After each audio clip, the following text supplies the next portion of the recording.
You've had some fun reminding some of your Republican colleagues of what they said then versus what they're saying now. So absolutely. Thank you. And also, I mean, one of the things that struck us this week is that, you know, as the week went on and we learned more about some of the people who had gotten these letters, that in some instances they had other options, but they just weren't aware of the other options because the insurance companies certainly were not telling them what their options were.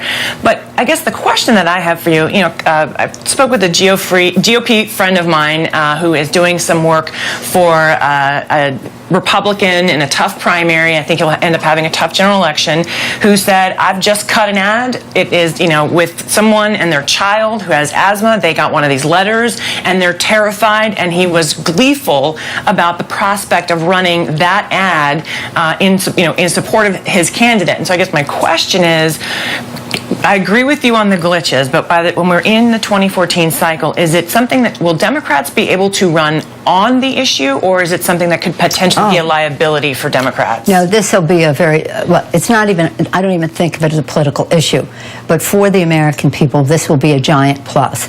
This family with a child with asthma, no longer will that child be subjected to lifetime limits or annual limits on the care.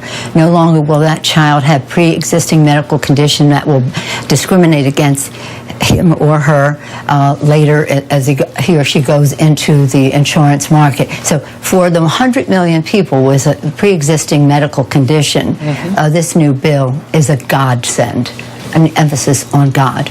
Do you think Democrats are going to take back the House in 2014? I think Democrats can. I think that I always thought we could, but the negative response to Republican shutdown, the reckless, irresponsible behavior of that really has attracted a whole other crop of candidates who are A-plus candidates into the races, has increased the recruitment, the raising. Steve Israel, who's our chairman, has done a remarkable job with recruitment, raising the money. We've out-raised, out-recruited, and the rest. So we're very well prepared, but it's a year away, and but we're in a very good position right now, and it would be very important to the country if we could.